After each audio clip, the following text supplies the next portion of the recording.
이제 브로드캐스트가 시작됩니다. 모든 참석자가 듣기 전용 모드에 있습니다.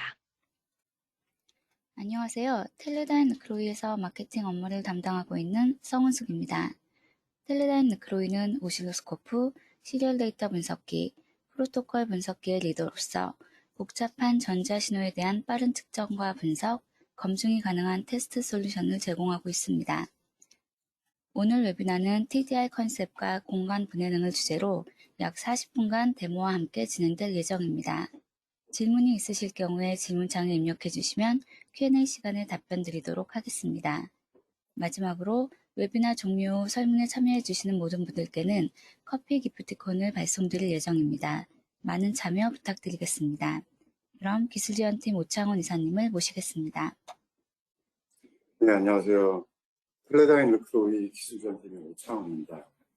오늘은 전체 TDR에 대한 기본적인 컨셉, 특정 컨셉에 대해서 말씀드리고요.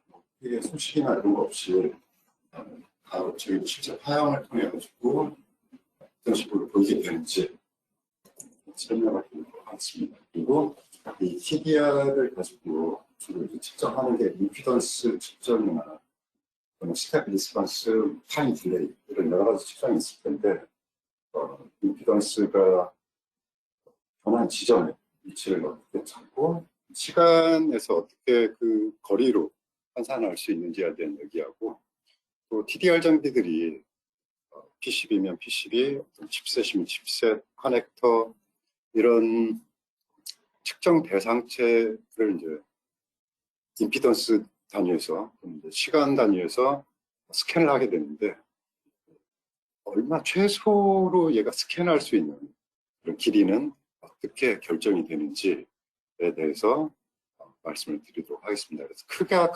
크게는 두 가지 정도 될 것 같고요. 그리고 이 시리즈를 이어가지고 다음에는 좀 TDR 측정된 실제 측정 사례들이나 이런 걸 말씀드리고 S 파라미터에 대해서 그래서 전체적으로 그 인터커넥트 시스템들을 어떻게 분석하고 측정하는지 이런 거에 대해서 계속 연달아서 웨비나를 진행하도록 하겠습니다. 보통 TDR은 아마 많이 사용해 보신 분도 많이 계실 테고 또 측정을 준비하려고 하신 분도 이제 계실 텐데요. TDR은 이 TDR이라는 이 속에 얘가 어떤 기능을 수행하는지를 담고 있습니다. 그래서 첫 번째로 타임 도메인에서 응답, 리스판스를 본다. 그리고 타임 도메인에서 리플렉토메터 또는 리플렉토메트리라고 부르는데 반사에 대한 얘기를 하고 있습니다. 그래서 일반적으로 이 TDR 장비들은 두 가지의 모듈이라고 할까요? 이게 기본적으로 내장이 되어 있어요. 하나는 스텝 펄스나 또는 임펄스를 제너레이션 할 수 있는 제너레이터가 있고 여기서 생성된 신호가 신호를 샘플링하는 샘플러들이 또 있습니다. 그래서 이 두 가지가 하나의 세트로 돼서 DUT의 특성들을 판단을 하게 됩니다. 그래서 어떤 측정이 시작이 되면 펄스 제너레이터에서 펄스가 쭉 진행하는 동시에 신호는 양방향으로 진행을 합니다. 그래서 하나는 샘플링이 되고 이 신호는 그대로 쭉 DUT에 들어갔다가 DUT 끝까지 매지를 다 스캔을 하고 이제 오픈되었으면 전체 신호가 다 되돌아오는 거죠. 그래서 이 샘플러에서는 입사되는 펄스하고 그리고 연달아서 다시 또 계속 되돌아오는 신호들을 계속적으로 누적을 해가면서 신호를 관측을 하게 됩니다.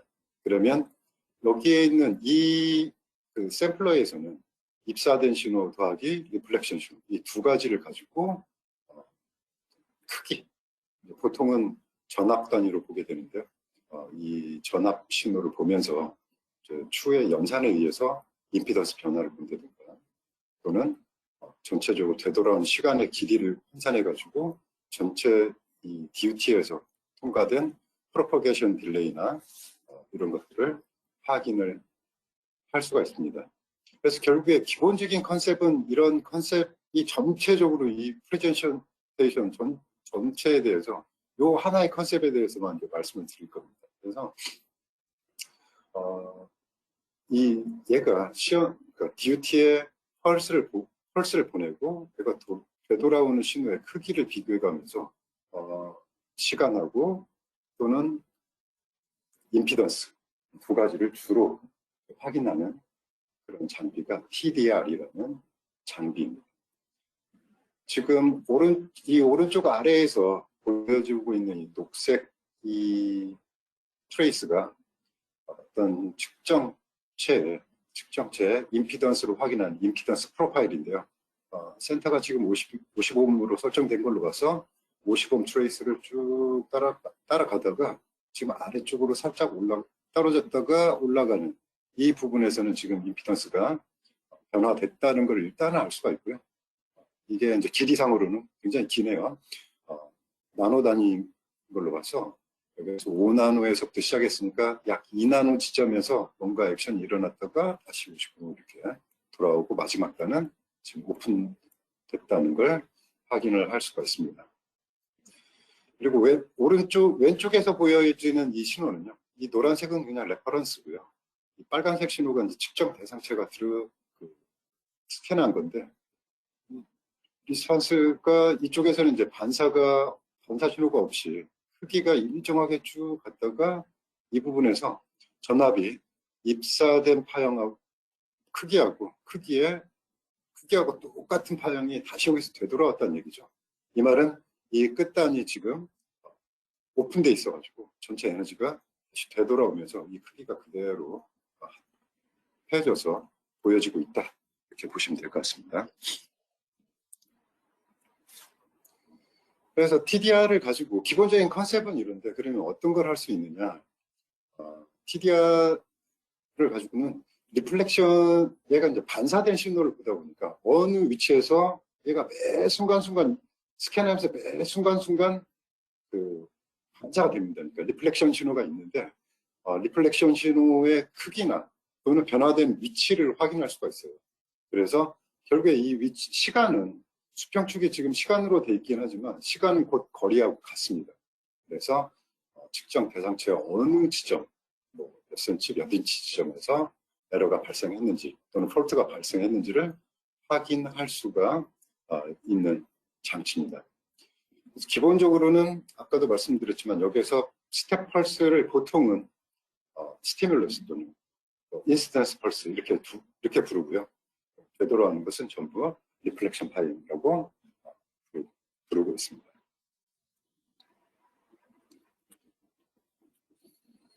기본적으로 얘가 전압을 가지고 측정을 하는데 이 전압이 입사된 거하고 반사된 거하고 두 가지를 가지고 비교를 합니다. 그래서 기본적으로는 이 TDR이라는 이 장비가 수행하는 일은 수행하고 또 화면에 보여주는 그 신호는요. 내가 처음에 그 장비가 입사한 신호, 인스턴스 파형 또는 스티뮬러스 파형의 크기하고 되돌아오는 파형의 크기가 합산돼서 화면에 전압 크기로 이제 보여주는 게 기본적인 내용입니다. 그리고 이 전압을 이루고 있는 인스턴스하고 리플렉션의 비를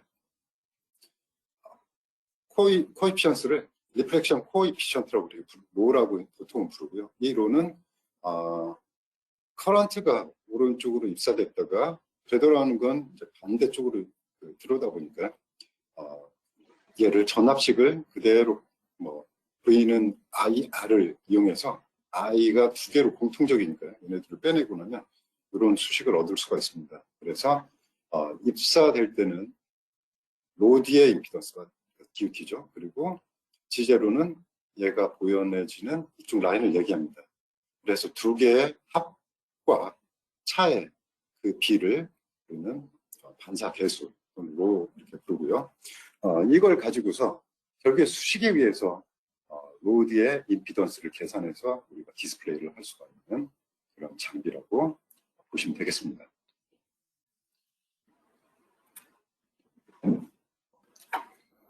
보통은 이렇게 이미 계속적으로 말씀드리는 것처럼 스텝 펄스를 보통 이용하는데요. 르크로이는 이런 TDR을 측정할 수 있는 장비가 두 종류가 있는데, 하나는 이런 스텝 펄스를 사용하고요. 웨이브 펄서 40IX라는 이 장비 같은 경우에는 임펄스를 사용합니다. 그래서 스텝 펄스가 아니라 임펄스 형태의 펄스를 생성을 하고 그거의 각각의 리스폰스들을 확인하면서 TDR 기능을 이용해서 임피던스의 미스매치나 불일치점, 이런 또는 폴트 상태점, 길이, 이런 것들을 계산을 하고 있습니다. 보시죠. 그러면 TDR에서 전송하는 이런 신호가 있고요. DUT가 연결이 됐다면 이 신호가 어떤 반사가 일어난다면 이 신호를 보게 될 텐데, 예를 들어서 소스의 임피던스하고요, 소스의 임피던스하고 DUT 로드의 임피던스하고 일치했다 그러면 화형이 펄스가 진행을 했다가 임피던스가 완전히 고르기 때문에 리플렉티드 되는 신호가 사실은 있지 않습니다. 그래서 이쪽에서 보시면 리플렉션이 없어서 로드하고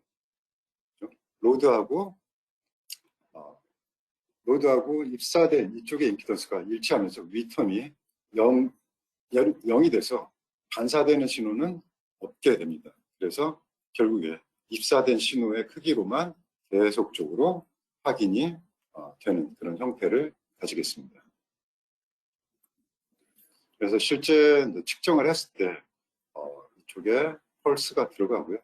그리고 이쪽 부분에서 지금 여기겠네요. 여기에서 DUT를 만나게 되는데, DUT에서 임피던스가 입사된 쪽, 그러니까 소스의 임피던스하고 일치해서 돌아오는 파형이 없다라는 얘기가 되겠습니다. 한번 직접 이 부분은 한번 확인을 하고 볼까요? 3번에서. 예. 지금 현재 상태는 제가 장비에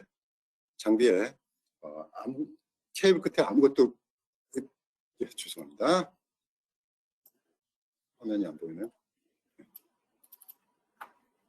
보시죠. 지금 케이블 끝에 아무 DUT를 연결할 직전 상태입니다. 그러면 얘가 스텝 펄스를 지금 쏘고 있고요. 그리고 케이블 끝단에서 지금 오픈이 되어 있는데, 만약에 이 끝에 50옴의 DUT가 연결이 됐다 그러면 보시는 것처럼 반사되는 그 레벨 없이, 그냥 반사되는 신호 없이 계속해서 계속 진행하는 이런 형태의 결과들을 TDR에서는 보시게 되겠습니다.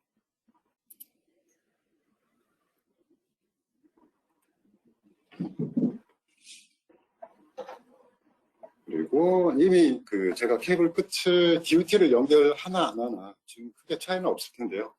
끝에 DUT가 마지막 부분이 로드가 오픈되어 있다. 그러면 임피던스는 거의 무한대라고 할 수가 있고요. 이 경우에는 입사된 파가 그대로 100% 다 돌아오게 됩니다. 그래서 이런 경우에는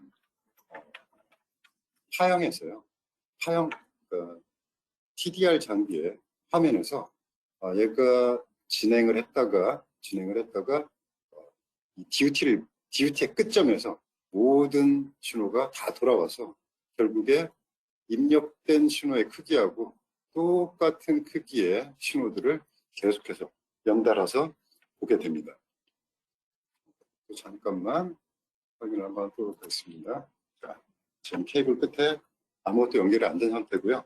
여기에 오픈된 라인을 한번 연결을 해보겠습니다. 비교적 짧은 약 10인치 정도를 연결했는데요. 10인치 정도를 연결했는데, 아까 이쪽 부분에서 끝점이 있었고요. 중간에 한 번, 두 번 뭔가 임피던스 리플렉션이 일어났고 최종 따른수로 결국에 오픈되어 있다라고 할 수가 있고요.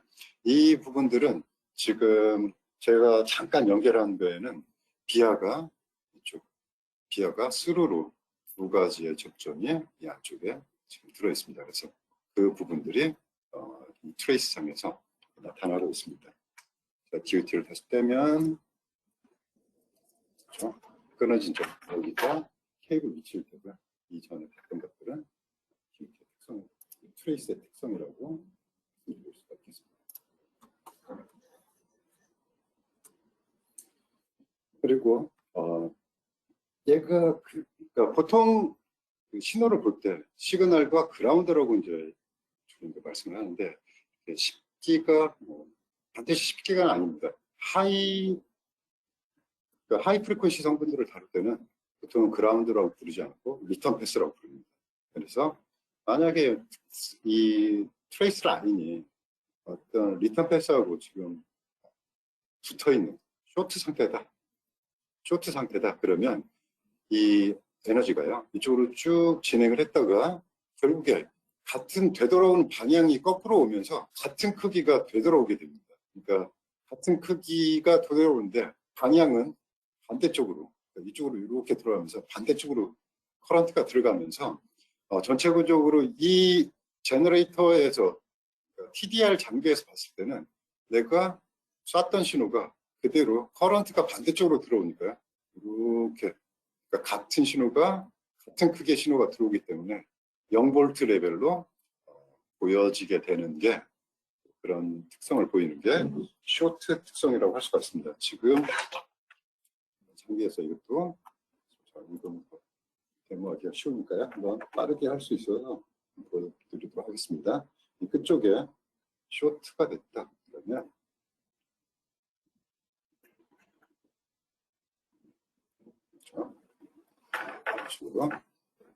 이 끝에서 커런트가 반대 방향으로 같은 크기만큼 이쪽에서 이제 되돌아가는 거죠. 그러다 보니까 두 개가 합해져서 인시덴트하고 리플렉션이 반대 방향의 펄스가 들어가기 때문에 두 펄스가 합해지면서 여기 보시는 것처럼 0V 레벨, 0 레벨로 떨어져서 되돌아가는 그런 트레이스를 TDR 장비에서 보게 됩니다.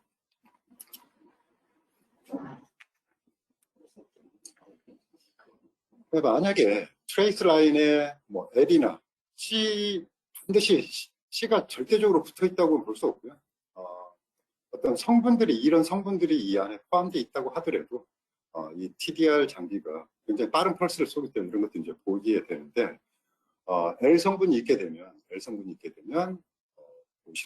보시는 것처럼 라인에 입사된 크기에 위쪽으로 펄스 형태의 어떤 형태들이 나타나게 되고요. 그리고 캐패시티가 있다. 그러면 성분이 있다면 아래쪽으로 이렇게 보여지게 됩니다.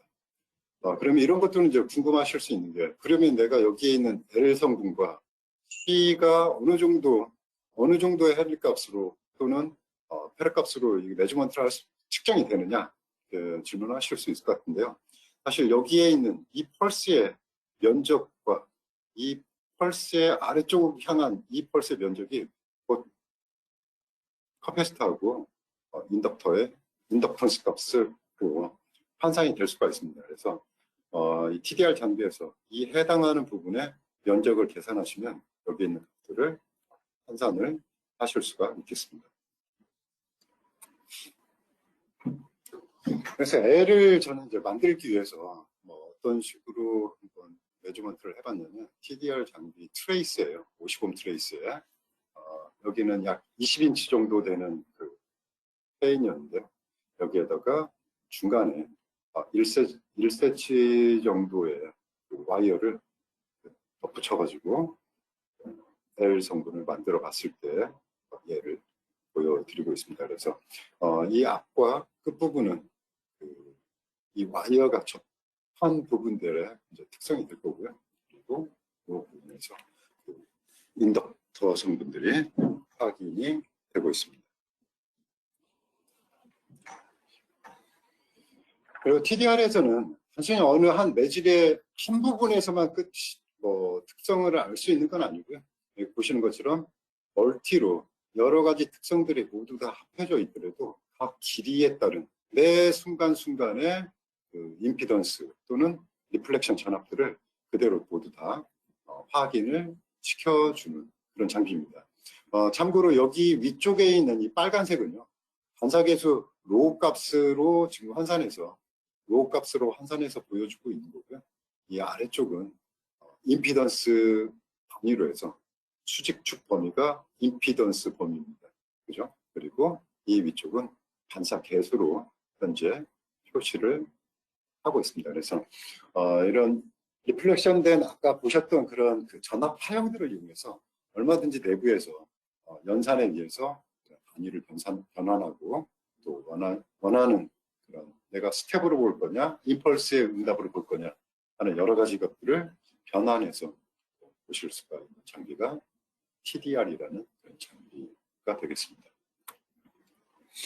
그래서 아까 앞에서 계속 보여드렸던 그 트레이서들을 한꺼번에 모두 겹쳐서 봤을 때 화면입니다. 오픈됐을 때 입사된 파의 크기하고 같은 크기만큼, 그러니까 전체적으로 보면 2배 크기만큼 보여지는 이런 파형이 오픈 서킷을 나타내는 거고요. 그리고 중간에서 트레이서의 위쪽으로 향한 봉우리로 위쪽으로 향하는 이런 펄스 형태들은 인덕티브 그 미스매치 상태, 디스토션을 얘기하는 거고, 아래쪽으로 향하는 이런 펄스들은 커패시티브 디스토션을 얘기하고 있다. 그리고 여기 라인이 하나 빠진 것 같습니다.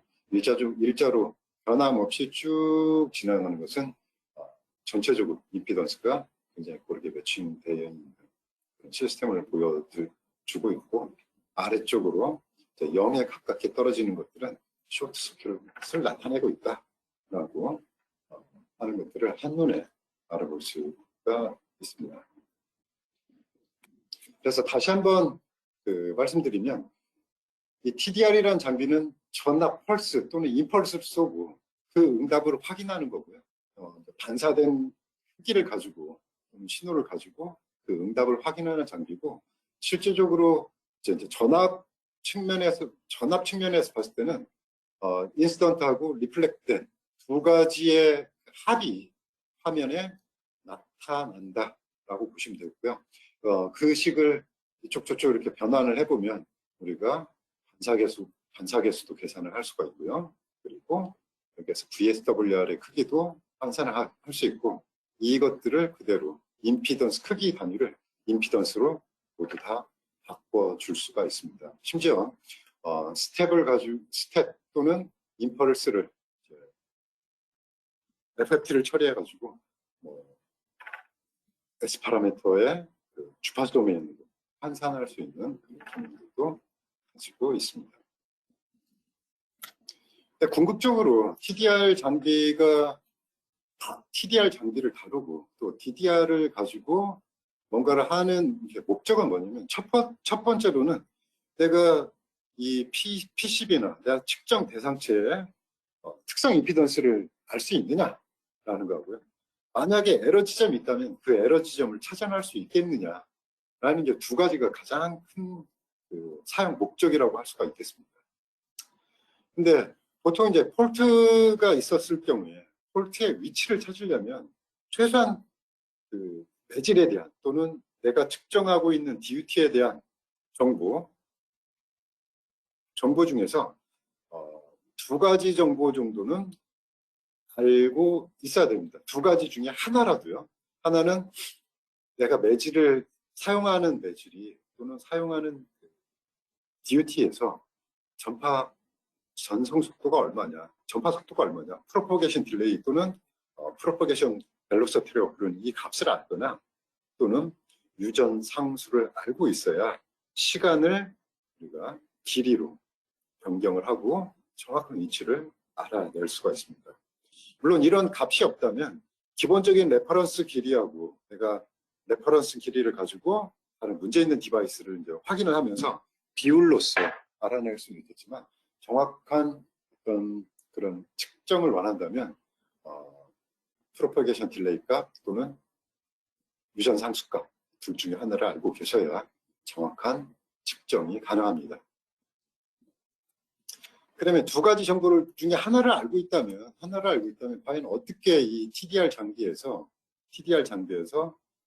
길이, 위치를 알 수 있느냐 하는 것들은 전체적으로 이 컨셉은 다 똑같습니다. 다만 여기에 있는 이 특정한 내가 입사한 신호에서부터 어떤 문제가 있는 위치까지의 시간을 계산을 했다라고 가정을 한다면 여기를 저는 델타 t 또는 그냥 t라고 부르겠습니다.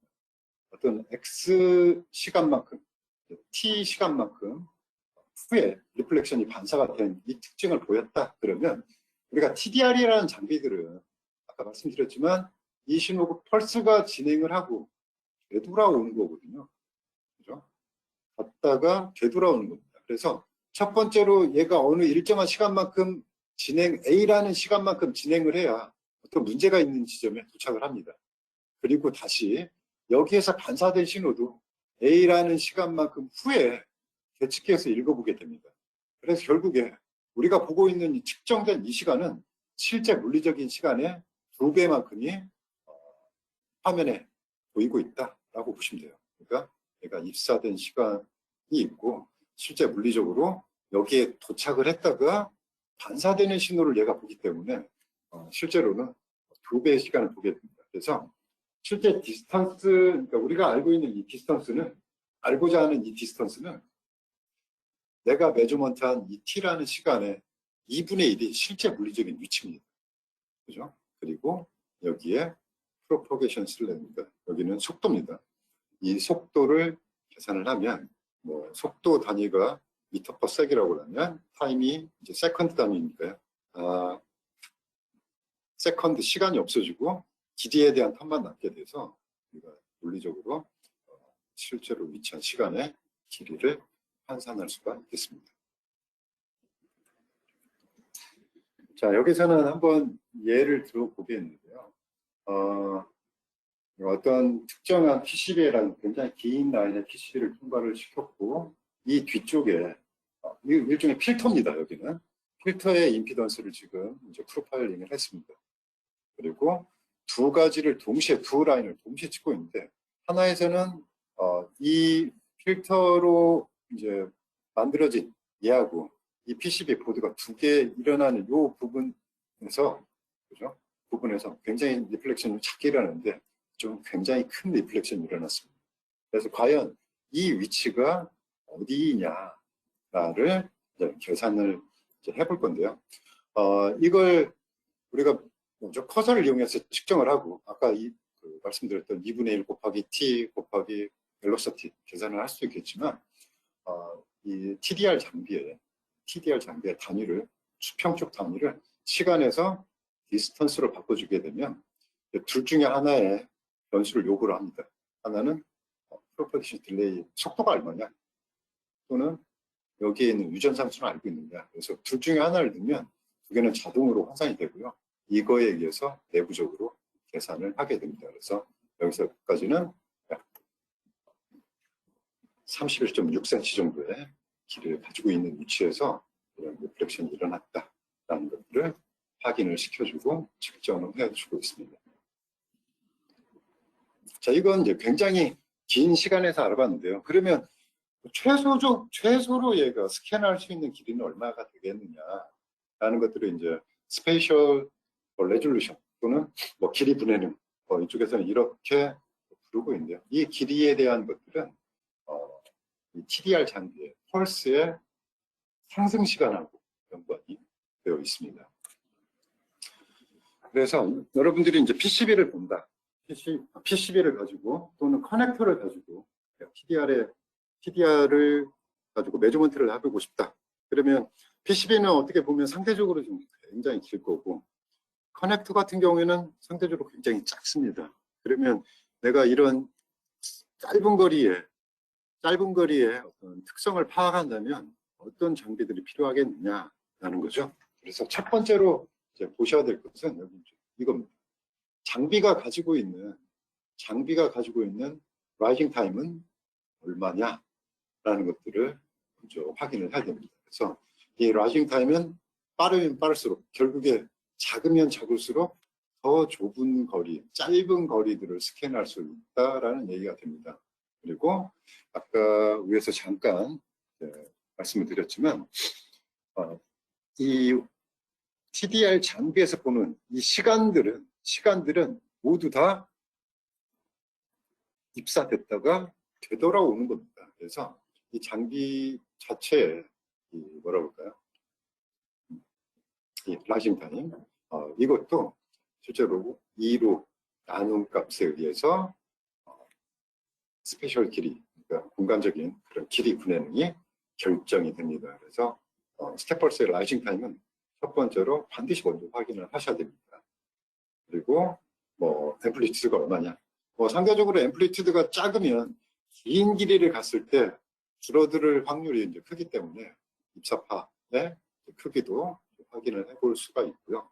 또 아까 말씀드린 이런 스텝펄스 또는 임펄스들을 이제 제너레이터에서 계속 주기적으로 이제 쏘게 되는데 생성을 해주는데 얘가 얼마나 자주 이걸 하고 있느냐, 또 이제 전체적인 길이, 짧은 거리는 라이징 타임에 의해서 결정이 되지만 얘가 볼 수 있는 최대 길이는 이 펄스의 반복률에 의해서 결정이 됩니다. 그러니까 이 반복률은 빠르면 빠를수록 어때요? 짧은 거리를 볼 수가 있게 되고요. 이 반복률이 느리면 느릴수록 긴 길이를 보게 됩니다. 그러니까 짧다는 얘기는 내가 한 번 쏘고 그 다음에 바로 연달아서 쏜다는 얘기니까요. 갔다가 되돌아올 수 있는 시간이 충분하지 않죠. 그렇죠. 그렇죠. 짧은 시간만 계속 보게 되는데 만약에 하나를 쏴주고 한참 기다린다면 이 펄스가 계속 기다리는 시간 동안 쭉 진행을 했다가 나중에 되돌아오고 다시 그 시점에 펄스를 쏘면 또 오랫동안 갈 수 있고, 그래서 측정 길이가 길어질 수 있다라는 얘기가 되겠습니다. 그리고 또 하나는 서비스죠. 이동성이 얼마나 좋느냐. 그리고 이런 TDR 펄스, TDR 장비들이 가장 많이 고장이 나는 원인이 ESD인데요. ESD에 대한 그런 대책은 서 있느냐 하는 것들은 고려를 해야 되는데, 측정 당시에는 여기 있는 두 가지, 여기 있는 세 가지 정도는 고려를 해주시는 게 좋을 것 같습니다. 그래서 계속 지금 길이 그리고 라이징 타임 상승 시간에 대해서 이제 말씀을 드렸는데, 이 TDR 장비가 스캔할 수 있는 최소 길이는 다시 말씀드리지만 TDR 장비 자체의 상승 시간하고 관계가 되어 있습니다. 여기에 IPC 이렇게 나왔는데, IPC는 PCB 또는 마이크로 스트립 라인을 어떻게 매주먼트를 하고 거기에 측정하기 위한 그런 수학적인 그리고 물리적인 어떤 근거들이나 이런 것들을 제시하고 있는 문서들을 많이 제공을 하고 있는데, 여기에서 라이징 타임하고 공간 길이에 대한 이런 얘기를 해주고 있습니다. 그래서 일단 우리가 공간적으로 이제 길이적으로 가장 짧은 길이가 어떻게 계산되는지를 알려면, 아까도 이제 잠깐 말씀드렸지만 전파 속도 또는 유전 상수, 이 두 가지 중에 하나를 알아야 됩니다. 반드시 두 개를 알 필요는 없고요. 두 개가 여기에 있는 빛의 속도하고 전파 속도 자체가, 내지를 달리는 전파 속도 자체가 이런 유전 상수의 루트 값으로 정의가 되어 있기 때문에 둘 중에 하나만 알고 있으면 나머지는 그냥 계산이 될 수가 있습니다. 유전율을 알고 있다면 우리가 전파 속도를 알 수가 있고요. 전파 속도를 알 수 있다면 또 그 유전 상수도 계산을 할 수가 있습니다. 그래서 둘 중에 하나를 알면 레퍼런스 값 하나를 알 수가 있고요. 이게 이제 속도 단위니까요. 미터 퍼 세크의 속도 단위니까 이걸 가지고서 내가 가지고 있는 장비의 상승 시간이 얼마일 경우에 최소로 알아낼 수 있는 분해능의 길이를 우리가 간단한 산술식으로 계산을 해낼 수가 있습니다. 그래서 이게 짧으면 짧을수록 여기에 있는 길이도 짧아질 거고요. 이 시간이 길어진다면 내가 측정할 수 있는 길이도 길어질 수 있다. 결국에 내가 볼 수 있는 길이가 굉장히 길어져서 원하는 그 분해능의 리스캔을 하지 못할 수도 있다라는 겁니다. 그래서 가장 중요하게, TDR 장비에서는 가장 중요하게 생각하셔야 될 게 이 상승 시간에 대한 얘기입니다. 그리고 나중에 이제 S 파라미터로 뭔가를 할 수 있느냐 아니냐, 또는 측정 기능이 있느냐 없느냐는 부차적인 얘기고요. 여기서 충분한 분해능을 가지고 있지 않다면 뒤에 있는 이런 측정들은 크게 의미를 갖지 못합니다. 아까 이제 잠깐 보여드렸던 걸 한번 둘 중에 하나 정보가 필요하다라는 걸 말씀드리기 위해서 표시를 해놨고요. 그래서 미크로이에서는 뭐 웨이브 펄서 40 IXI라고 하는 이건 뭐 TDR 장비라기보다는 저희는 이름을 인터커넥터 어나라이저 이렇게 부르고 있습니다. 그래서 이제 기본은 얘는 S 파라미터를 뽑아내는 측정하는 그런 장비고요. S 파라미터하고 TDR, 그러니까 타임 도메인, 프리퀀시 레인지까지 모두 다 측정을 할 수 있는 거고요. 그리고 얘는 그 와이싱 타임이 5.6피코, 보통 이제 8피코 정도 사용을 하는데 그 정도면 F8.4에서 800 마이크로미터 정도의 그 길이에 대한 분해능을 가지고 있는 그런 장비입니다. 그래서 각 매질별로 지금 이런 것들은 뭐 구글이나 또는 이제 PCB에 관련된 서적들에 나와 있는 레퍼런스를 그냥 따다 넣었고요. 그래서 유전 상수는 공기를 1을 기준으로 해서 계산을 했고, 보통 그 웨이브 펄서에서는 여기 스트림라인 FR4를 약 4.6 정도로 잡고는 있습니다. 그래서 이 정도에서 약 그 웨이브 펄서가 가지고 있는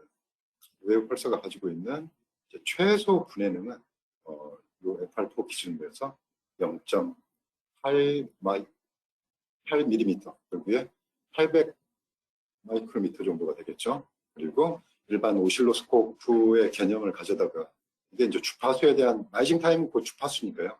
그러면 이걸 3배, 4배 늘렸을 때는 3mm 이상이면 아주 정밀하게 분석을 할 수 있다라고 보실 수가 있겠습니다. 그리고 웨이브 펄서의 뭐 길이 분해능에 대한 얘기뿐만 아니라 일반적인 측정기에서 라이징 타임하고 또는 길이적인 이런 분해능과 어떤 관계가 있는지에 대한 그 어플리케이션 노트는 저희가 2년 전이죠. 2년 전에 앱노트를 이용해서 웹사이트에 공개를 해놓고 있습니다. 그래서 나중에 필요하신 분은 슬쩍 읽어보시는 게 좋을 것 같습니다. 그다음에 상승 시간에 따라서 실제로 파형이 어떻게 보이는지 한번 제가 보도록 하기 위해서요. PCB 트레이스에서 그라운드가 트레이스 옆쪽으로 쭉 따라가고 있다가 약 중간에 있는 2cm 부분은 그라운드 패드를 아래쪽으로 이제 바꿔버렸어요. 그래서 여기서부터 여기까지가 약 2cm 정도의 길이거든요. 2cm 정도의 길이인데 2cm면 굉장히 크죠. 그래서 그라운드가 없어 똑같은 이제 설계 두께하고 길이로 이제 쭉 설계가 돼 있는데 그라운드 위치만 지금 이 부분에서 그라운드만 바꿨습니다. 어퍼에서 아래쪽으로요. 그랬더니 지금 임피던스가 55를 가다가 지금 2배 정도로 임피던스는 지금 늘어났거든요. 근데 이런 상황에서 라이징 타임을 12피코 장비의 라이징 타임을 바꿔본 겁니다. 12피코, 35피코, 65피코, 100, 300피코. 보통 35피코에서 65피코 정도는 일반적으로 밖에서 공급되고 또 많이 사용하고 계신 그런 장비의 상승 시간들이고요. 여기 뒤에 있는 것들은 좀 필터링을 해서 올렸습니다. 봤을 때 12피코 정도에서는 여기에 있는 노란색 라인에서는 굉장히 상승 시간이 빠르고 각 부분들에 대한 임피던스를 이렇게 쭉 보여주고 있고요. 그리고 35피코 정도면 뭐 아주 훌륭하게 보여주고 있는 것 같아요. 여기 이 부분의 에너지는 지금 잃어버렸지만 그대로 임피던스가 변화됐다는 것을 아주 스무스하게 잘 보여주고 있습니다. 그리고 65피코 같은 경우에는 지금 라이징 타임이 굉장히 좀 느려졌고요. 그래서 처음 엣지 부분에 대한 정보는 잃어버렸고요. 그리고 중간 2cm 지점에서 0.5에서 1.5cm까지 1.5cm까지 이 부분까지는 얘가 특성 임피던스가 이제 고르다는 것을 확인을 할 수가 있습니다. 그렇죠? 그리고 100피코, 300피코는 아예 파형이 전혀 다르게 움직이고 있는 걸 확인할 수가 있고요.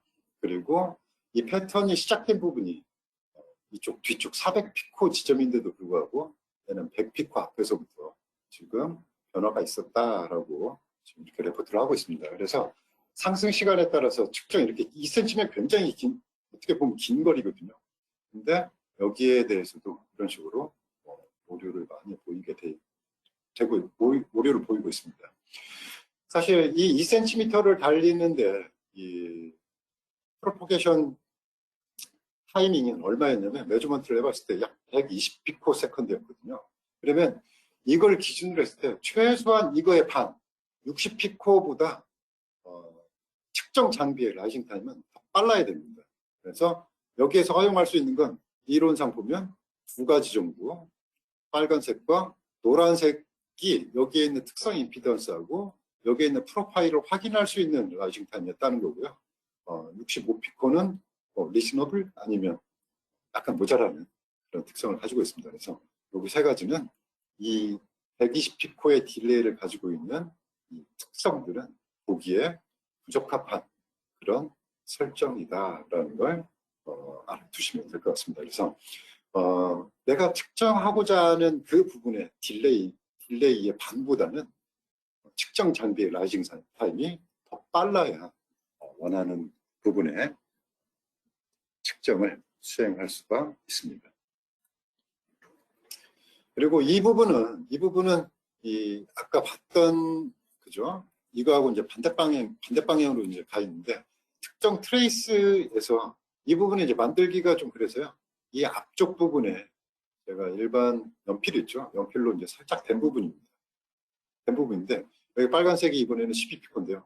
12피코의 라이징 타임을 찍었을 때는 이 부분의 위치, 폴트 위치가 정확히 찍히고 있지만 나머지에서는 거의 하나로 쇼트드 그냥 처음부터 연결되어 있는 것처럼 지금 보여지고 있는 그런 특성을 보이고 있습니다. 그래서 다시 한번 말씀드리지만 측정하고자 하는 부분, 전체 길이가 아니라 하는 그 부분의 딜레이보다 측정 장비의 라이징 타임은 2분의 1보다 더 작아야 정확한 트레이스의 위치를 확인하거나 어떤 폴트 상태들을 눈으로 확인할 수 있다라는 것을 염두에 두시면 좋을 것 같습니다.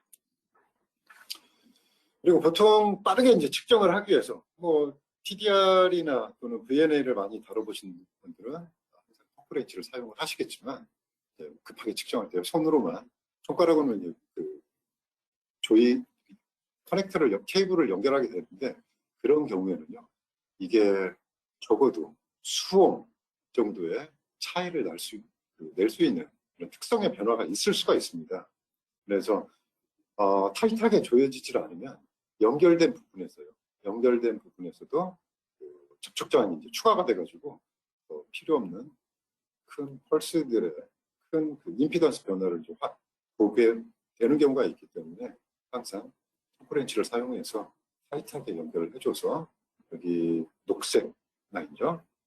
녹색 라인이 지금 토크렌치로 정확하게 조여진 상태입니다. 그래서 이 라인처럼 저쪽 면에서도 그 임피던스 변화가 없고요. 그렇죠? 전체 트레이스도 정확하게 보여주는 것을 확인할 수가 있겠습니다. 텔레다인 르크로이에서는 뭐 아까 잠깐 말씀드렸지만 인터커넥터 애널라이저라는 웨이펄서 40IX라는 장비하고 T3SP2로D라는 15기가짜리 밴드위스는 15GHz, 라이징 타임은 3.35피코 이 장비하고 두 가지를 제공하고 있는데요. 이쪽에서는 퍼포먼스가 TDR, TDT 그리고 길이 분해능도 1mm 이하로 세밀하고요. 그리고 케이블이나 또는 어떤 픽스처의 디임베딩 기능이라든가 타임 게이팅이라든가 어떤 측정에 필요한 그런 기능들도 많이 제가 하고 있습니다. 오른쪽 건 35피코, 아까 잠깐 파형해서 보셨지만 35피코면 일반적인 PCB 측정에서도 억셉터 할 수 있는 그런 정도의 라이징 타임을 가지고 있고요. 똑같이 디퍼런셜이나 싱글 모드, 커먼 모드 모두 다 제공을 하고 있고요. TDR 기능이고요. 사이즈가 굉장히 작습니다. 두 장비 모두 사이즈는 뭐 A4 용지보다 A4 용지만큼 크기는, 하이트는 약간의 크기를 가지고 있지만 10cm 정도, 하나는 80cm, 8cm 정도 가지고 있긴 한데 굉장히 작아서 이동하기도 굉장히 간편합니다. 그리고 오른편에 있는 얘 같은 경우는 배터리 동작이 가능합니다. 그래서 충전하면 4시간에서 6시간 정도는 전원 연결 없이 사용할 수 있는 그런 특성을 가지고 있습니다. 특징을 가지고 있습니다. 네. 여기 이제 그림이, 예, 갑자기 이제 사라졌네요. 네. TDR 같은 경우는 백플레인이나, 제가 여기 있는 이 좀 빠져있는 그림은 파일을 제공해 드릴 때 다시 넣어놓겠습니다. 갑자기 왜 사라져 있는지 모르겠습니다.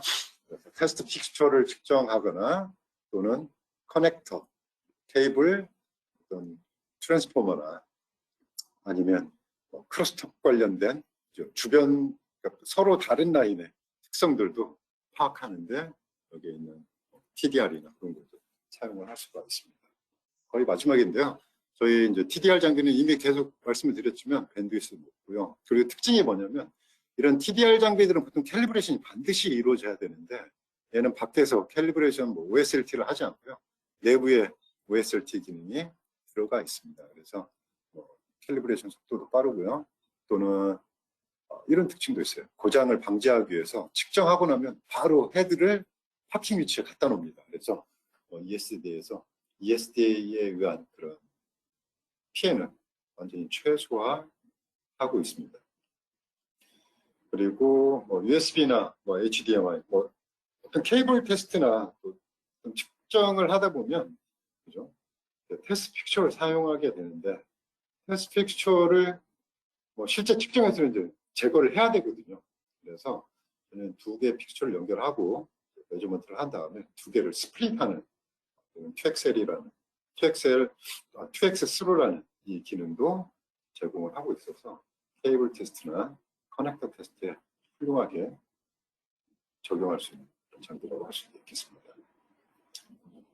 오늘 다룬 내용을 비롯해가지고 S 파라미터에 대한 얘기, 또 TDR에 관련된 얘기들을 우리 쪽 네이버의 르크로이 코리아라는 블로그에 저희들이 계속 연재는 여러 가지 정도 하고 있는데 여기 있는 거 이외에도 TDR에 관련된 내용들이 상당히 있습니다. 그래서 관심 있는 분들은 방문하셔가지고 한번 읽어보시는 것도 좋을 것 같습니다.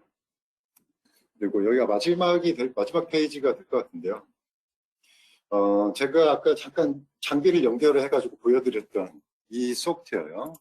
이 소프트웨어가 있는데 이 소프트웨어는 웹사이트에서 그냥 웹에서 다운받으실 수가 있습니다. 그래서 터치스톤으로 되어 있는 저장된 그런 파일들을 읽어가지고 S 파라미터를 본다든가 아니면 임피던스 프로파일을 확인한다든가 아니면 얘네들을 스텝의 특성들을 본다든가 하는 여러 가지 액션들을 요 S 파라미터니까 터치스톤 포맷만 가지고 있으면 이걸 이제 자유롭게 불러다가 사용을 분석을 할 수가 있어요. 그래서 이 툴은 사실 지금 무료로 다운받으실 수가 있는 그런 툴입니다. 그래서 여러분들이 직접 어떤 다른 장비에서 포착한 그런 S 파라미터 파일이 있다, 웨이폼 파일이 있다 그러면 얘를 가져다가 이쪽에서 임피던스 또는 S 파라미터 확인하고요. 임피던스도 변환해서 확인해 볼 수가 있고 또는 여기 보시는 스미스 차트로 뭔가를 확인한다든가 하는 기능들을 여기에서 수행할 수가 있고요. 싱글핸드로 측정한 채널들을 그 결과들을 믹스드 모드로 변환한다든가 또는 믹스드 모드로 측정된 것들을 싱글 모드로 바꿔가지고 싱글핸디드 모드로 바꿔가지고 트레이스들을 확인한다든가 하는 분석 툴로도 충분히 사용할 수가 있습니다. 그래서 여기에 있는 이쪽에 접속을 해보시면 이 웨이브 펄서 40 IXI의 소프트웨어를 그대로 사용을 해보고 여러분들이 원하는 그런 분석들을 수행할 수가 있겠습니다. 네, 제가 준비한 데는 여기까지이고요. 그러면 여기에 제가 이제 몇 가지 질문들이 몇 가지 들어와 있는 것 같습니다. 질문 한번 확인해 보고요. 지금 답변 드리면서 말씀드리겠습니다. 자, 첫 번째로 들어온 질문을 보니까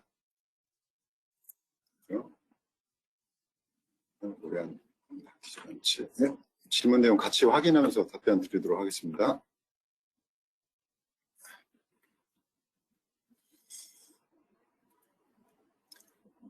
네, Y축 유닛이 오미안이 예. 이 장비에서요, 이 축정, 그러니까 수직축 정보들은 전압으로 하거나 전압으로 할 수 있고요. 또는 임피던스로도 이제 확인이 가능합니다. 그런 것들은요. 그래서 여기 보시면 여기에서는 지금 제가 단위를 임피드 이쪽 그 해당하는 부분에서 단위를 바꿀 수가 있는데 하나는 스텝으로 해두게 되면 커서를 이용해서 한번 확인을 해볼까요? 자, 요건 제가 안 볼 거니까 빼고요.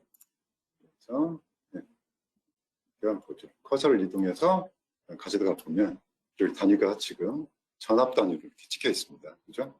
근데 얘를 나는 원원을 봐야 임피던스로 보이겠죠? 원원을 이렇게 단위를 임피던스로 바로 변환을 하면 이 해당하는 부분에서 옴 단위로 찍혀 있는 걸 확인해 볼 수가 있겠습니다. 그래서 저 수직축 단위들은 원하는 대로 이제 변환하고 볼 수가 있고요. 여기에서 그 보내주신 그 질문 중에서 15 플러스 마이너스 15 오차 안에 있는지 확인해 보고 싶다 그러면 이런 것들은 직접 매 순간순간을 측정해 보실 수도 있고요. 아니면 이 측정기가 제공하는 마스크 기능이 있습니다. 그래서 어떤 기준을 두고 그러니까 55음 기준이었다 그러면 위로 15이 아니라 10%네요. 위로 10%면 5음이 될 거고 아래쪽으로 5음이니까 45에서 55음까지 마스크 범위를 씌워놓고 거기를 벗어났는지 아닌지라는 것들을 확인을 해 볼 수도 있습니다. 제가 처음 화면에서 거의 처음 부분에서 이런 것들을 이제 잠깐 비슷한 걸 보여드렸었는데요. 어디에 있냐?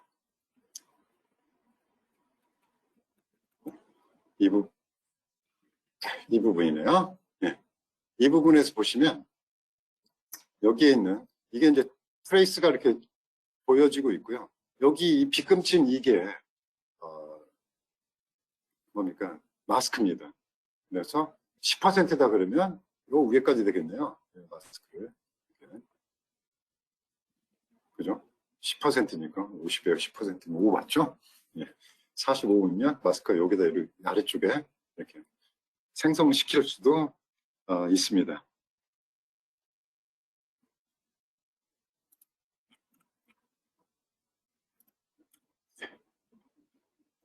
보죠. 마지막 쪽으로 가서 그리고 다음 질문이 상승 시간에 따라 그래프가 다른 게 오류가 아닙니다. 예, 맞습니다. 그러니까 이 상승 시간은 우리가 이런 걸 한번 보신 적이 있으신지 모르겠어요. 밴드위스하고 주파수 대역폭하고요. 주파수 대역폭하고 상승 시간의 관계라든가 이런 것들을 이제 보신 적이 있는지 모르겠는데 그런 부분에서 보면 상승 시간은 곧 뭐라고 할 수 있냐면 0.35를 보통 라이징 타임으로 이렇게 나눠보시면 이게 밴드위스하고 같아지거든요. 그래서 상승 시간은 주파수 대역폭입니다. 그래서 여기에 상승 시간에 따라서 그래프가 다르게 나오는 이유는 뭐냐면 내가 그런 펄스를 가진 신호는 얘가 보여주는 그런 임피던스를 보게 됩니다. 그러니까 같은 트레이스라고 하더라도 내가 거기에 전송하는 신호가 낮다 그러면 실제로 뭐 12피코, 30피코가 보고 있던 임피던스하고 다른 임피던스를 보게 됩니다. 그러니까 주파수에 따른 임피던스 다르기 때문에요. 그래서 상승 시간에 따라서 그래프가 다르게 봐야 되는 건 오류가 아니고 신호마다 보는 그 임피던스가 맞습니다. 예. 그리고 또 다른 질문이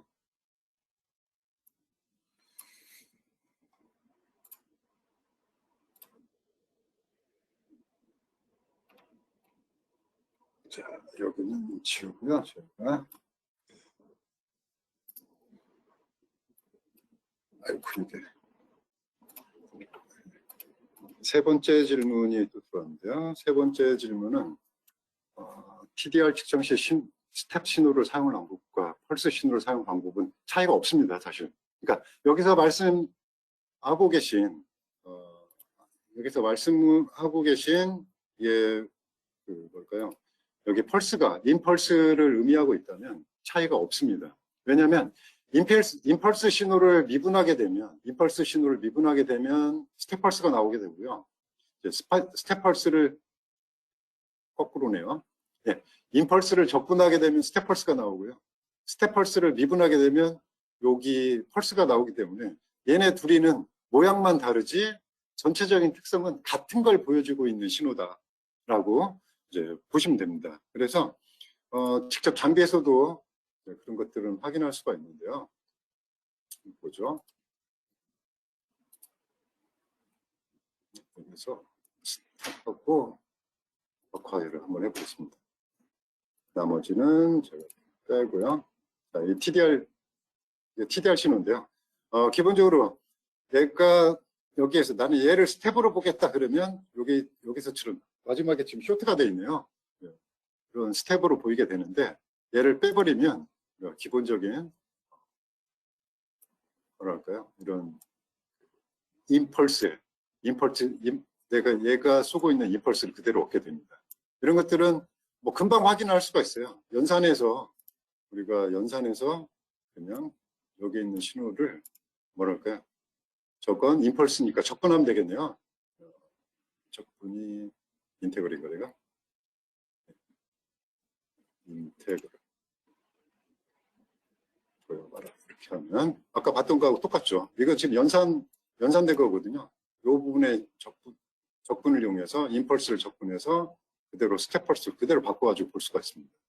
여기 있는 것도 그러니까 사용자분들이 임펄스를 이렇게 스텝으로 보고 싶으면 적분을 해야 되는데 그렇지 않고 내가 여기서 스텝뷰로 하겠다 그러면 내부에서 처리를 해가지고 그냥 바로 바꿔서 보여주는 그런 기능, 연산 후의 결과들을 보여주고 있다 이렇게 보셔도 크게 잘못된 얘기는 아니라고 생각이 됩니다.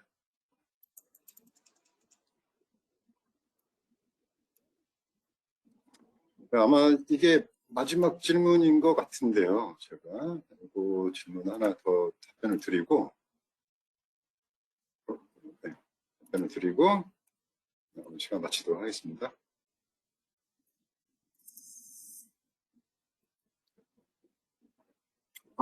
예, 이거에 대해서는 이제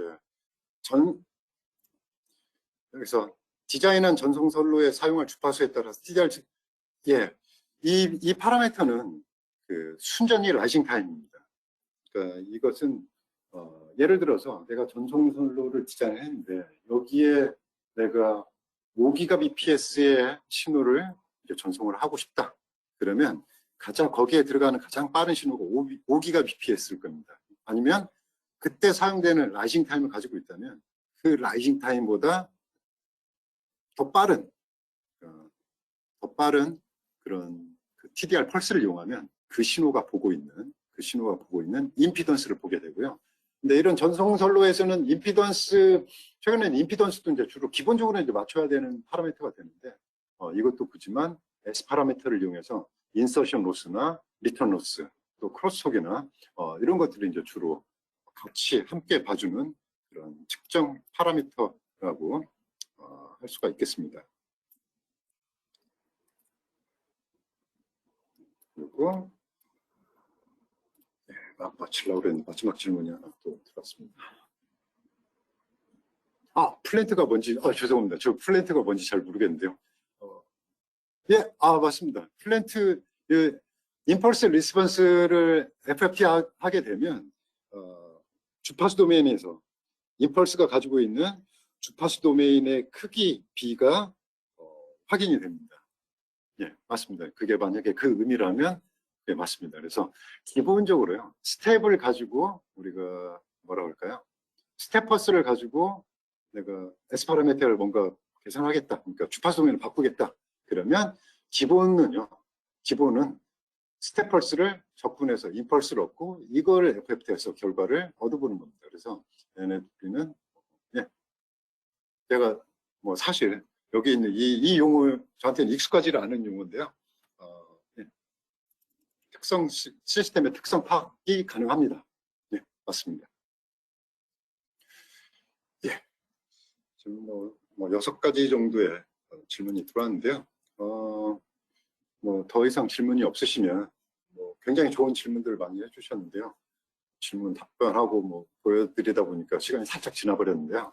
아무튼 이렇게 참석해 주시고 끝까지 경청해 주셔서 감사합니다. 아까 처음 시작할 때 공지 드린 대로 이게 맞춰지면 설문이 되는데 설문을 작성해 주시면 저희가 커피 쿠폰도 드리지만 거기에 작성해 주시는 내용에 따라서 다음 주제, 그 다음 웨비나 주제가 선정되기도 합니다. 최소한 여러분들께서 원하는 그런 알고 싶으신 내용이 있으시면 설문지에 작성을 해주시면 저희가 최대한 반영을 해가지고 여러분의 그렇죠? 여러분이 요청하셨던 것들에 대한 응답을 해드리도록 하겠습니다. 예, 1시간 동안 경청해 주셔서 감사합니다. 수고하셨습니다.